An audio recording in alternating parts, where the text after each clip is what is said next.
Okay, buckle up. This is the top 10 most memorable, most impactful, most epic moments in the history of the CrossFit Games. Coming in 10th place, we have the legend Josh Bridges, 2016 Murph. Now, Josh Bridges is a former Navy SEAL, and so it's even more significant that he wins this hero workout at the Games.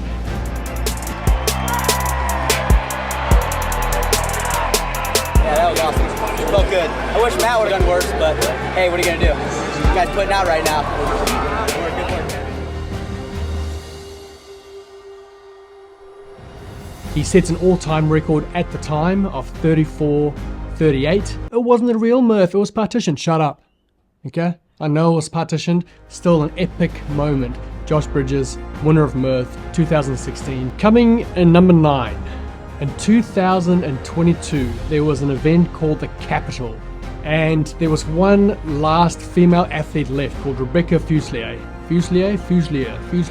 If you want to know what the CrossFit community is all about, this moment right here is the heart of CrossFit. It's the last person finishing, getting the loudest cheers, and it was such an epic moment where Bosman allowed the crowd to come in to the actual field, kind of gather behind Rebecca and encourage her as she finished the Capitol event. And just a extremely memorable moment. Hard not to actually put this even higher up the list, but definitely a top 10 moment in the history of the CrossFit Games. Okay, coming in number 8, one of my favorite female athletes in the field right now, Danielle Brandon, DB. The year is 2021. Both her training partners from her camp got pulled out of the Games because they had COVID, and she kind of got secluded from the rest of the athletes. She was made to kind of compete in her own lane, wear a mask, and for the whole weekend she was just kind of kept separate from the rest of the athletes. It was an awful situation, and the workout came up, the handstand walk workout, and she absolutely destroyed the field, jumped up on the platform, the crowd were cheering, she had the blue hair, and she flipped off the crowd out of sheer relief and frustration, and who knows why. It was just this amazing moment of DB finally getting something positive out of the weekend after all the adversity she was facing throughout the day. So a number 8, well deserved, DB upside down on her hands. Coming in number 7, we have a pretty unique and special moment at the Games. It is not often that you have the males and females going together in a workout. This year they were at the ranch. It was a reduced field of just 5 males and 5 females, and the very last workout of the weekend was Murph. And we had this great moment where, to me, the two greatest of all time, Matt Fraser, Tia-Clair Toomey, finished the workout together, and they were holding hands as they finished, hand in hand, both in their white and red outfits. And it was a great moment of Matt Fraser finishing off his career, his 5th championship, Tia winning her 4th. Yeah, just a very unique and special moment at the Games. Okay, in 6th place, this is such an amazing moment. We are staying at the ranch, same year, 2020. They did the run, I think it was a 5K run, and they knew there would be a surprise, but they did not know what it would be. I caught on to where we were, maybe a little bit before Justin, and then I just sprinted. We took off down that hill, and he's able to edge me out at the very end, but there was definitely a twist. So Fraser making the turn, Medeiros making the turn, and now a sprint to the finish. This way, reverse.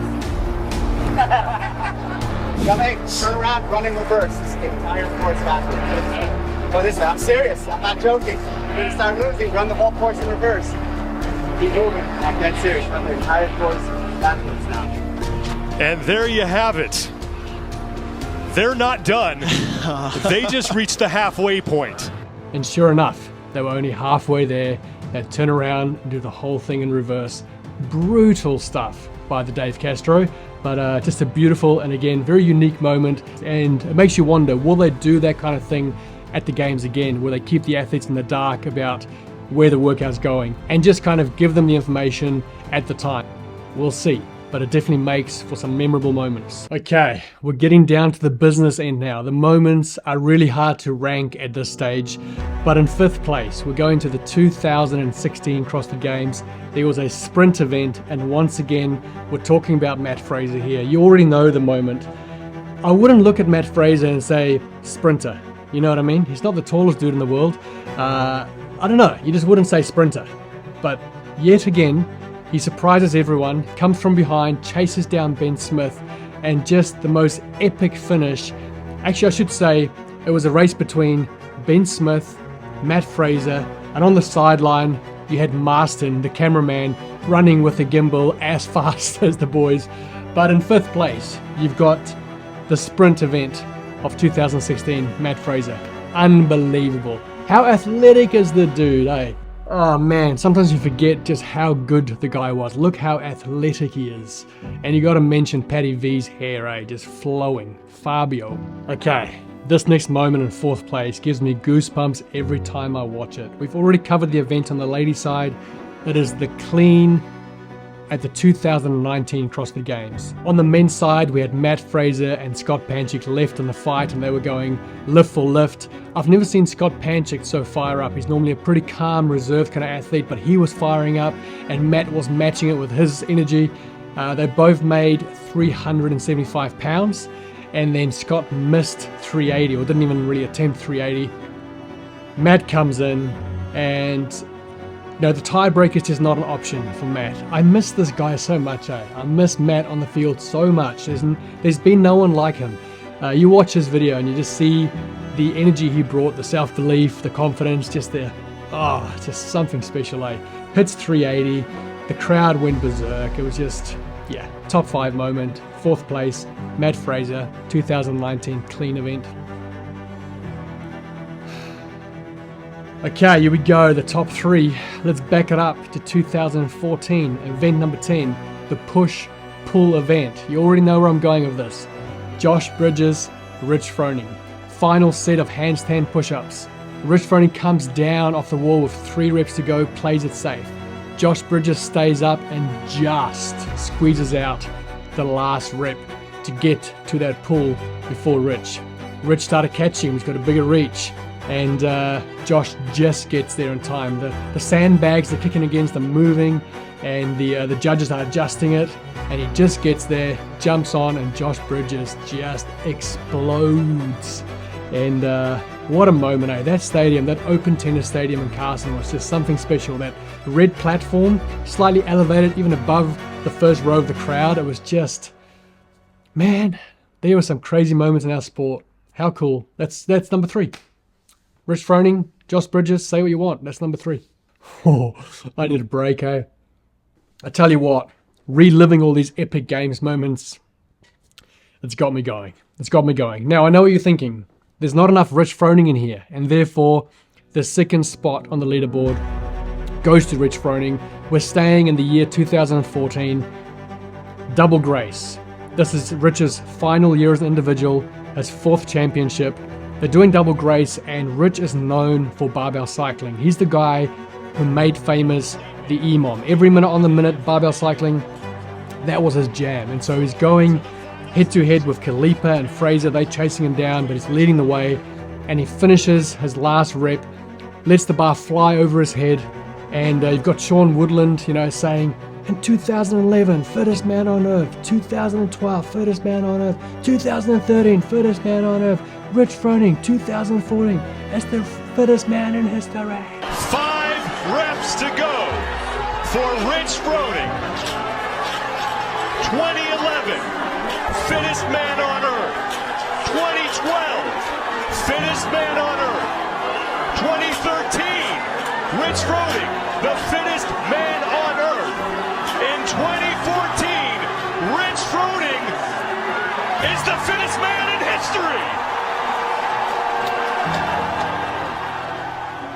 And he just walks over the line, the crowd's going nuts. Oh man, I've got goosebumps as I'm talking about it. And yeah, that's deserving of a 2nd spot on the greatest moments of all time. Okay, the moment you've all been waiting for. The number 1 spot and the most memorable moments at the CrossFit Games is Cole Sager winning the Spirit of the Games award. The number 1 spot, 2017. Fibonacci. Tia-Clair Toomey has come second 2 years in a row, 2015, 2016. She's searching for that number 1 spot. She is going to this final workout only 6 points ahead of Cara Saunders. Cara Saunders, or Cara Webb at that time, was the greatest CrossFitter around that had not been on the podium at the games, and she is only 6 points away from the first place spot. In our point structure, it's virtually win and you've got the title. The finale, the Fibonacci final. You have parallel handstand push-ups, kettlebell deadlifts. Finish that off with a 90-foot overhead walking lunge. But one athlete who has held that third place position for the last 2 years is just 26 points behind Annie Thorisdottir. One last test, 6-minute time cap. Do not expect these ladies to need it. We're starting with 3 parallel handstand push-ups into 5 kettlebell deadlifts. Tia-Clair Toomey moves ahead of Cara Webb, and she's getting a couple of reps in that interval between her and Cara. Annie Thorisdottir, first one through the 3-round portion of the event, making her way on the lunge. Sarah Sigmundsdottir is 2 lanes below her in yellow and blue in second place. In lane number 3 is Katrin Davidsdottir. The 3 Icelandic daughters leading the way with your points leader, Tia-Clair Toomey, in 4th. She has the 6-point advantage over Cara Webb. As long as Tia finishes ahead of Cara and has a finish of 16th or better, she clinches the title. Annie Thorisdottir trying to hold on to a podium position. She drops the kettlebells. Sarah Sigmundsdottir looking like she wants to go unbroken, and Katrin Davidsdottir might give her some help. Tia-Clair Toomey in the background sets the kettlebells down. Cara Webb is still moving with hers. Sigmundsdottir trying to go unbroken, 5 feet away. Will she get the help to pass Annie Thorisdottir for 3rd in the points positions? She gets 100 points to help her out. An event win for Sarah Sigmundsdottir. Annie Thorisdottir right behind. She will be on the podium. Now, who will have the number 1 spot? Tia-Clair Toomey, 6 points ahead of Cara Webb entering the event. She just needs to finish ahead of Cara. 5 feet remains. 1 year ago, Tia-Clair Toomey, the first person to be an Olympian and a Games athlete in the same year. She's struggling to finish it up. Cara Webb right behind her. Can Tia still hang on? They are neck and neck at the line to the podium. Cara legs are out. Oh my goodness, what a finish.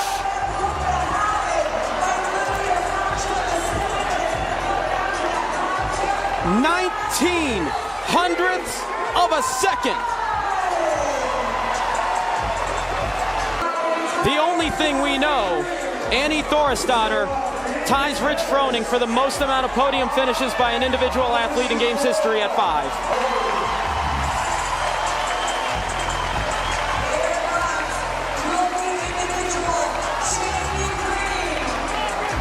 Wow. The last thing Tia-Clair Toomey wants to do is sit on the side of the podium again and wait for the math to get done before it gets announced at what place she finishes in. 1 year ago, it was the Aussie, Aussie, Aussie chants against the thunderclap from the Icelandic contingent. This year, the weight will be dueling Aussie, Aussie, Aussie chants, as they'll be 1-2, but we wait and see which Australian walks away with Australia's first Games title. Either way, Cara Webb can lose the title of being the best CrossFitter to never step on the podium. She's there, finally.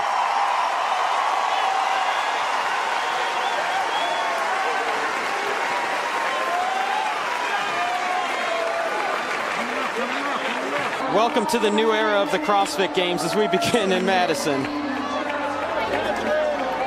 For Tia-Clair Toomey, she hasn't been outside of the top 2 all weekend long. Cara Webb, she needed 7 consecutive top 10 finishes to move from the middle of the pack after event number 4 to find herself possibly on the top step of the podium. And the director of the Games, Dave Castro.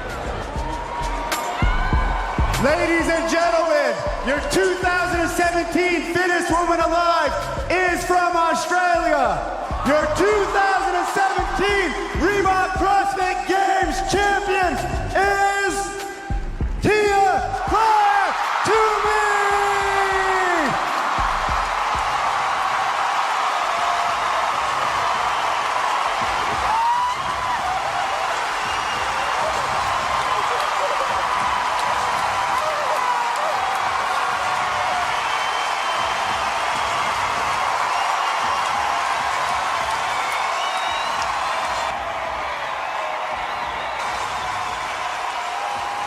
to me, that moment, you know, it's such a defining moment for both of the ladies, you know, but imagine if Cara won it, how the story would have been different.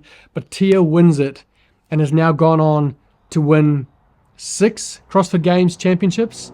That was her first one. 2017. It was the closest finish, the greatest race. You know, Tia was on the finish line and just couldn't finish it. The arm gave in, had to back up. Cara caught up. To me, 2017 Fibonacci is the greatest moment to date at the CrossFit Games. I don't care what you say. But I do want to hear what you say, so drop it down in the comments. But there you go. That right there, to me, are the top 10 moments at the CrossFit Games so far. There are many more, and it's very hard to rate them and to rank them, but I feel like that is a good representation. Let me know what you think down in the comments. If you like this content, make sure you subscribe and like. I appreciate you watching, and I cannot wait to experience some more epic moments. I'm sure there's going to be many of them this year as we head to a new venue, the Dickies Arena, Texas, Fort Worth. Oh, I'm so excited. I just booked my flights, and man, I'm going to go work out right now. I'm going to go work out. That's what I'm doing right now. I'm working out right now. Okay, you stay sexy, keep roaring love, and I'll see you soon. Oh, I'm fired up.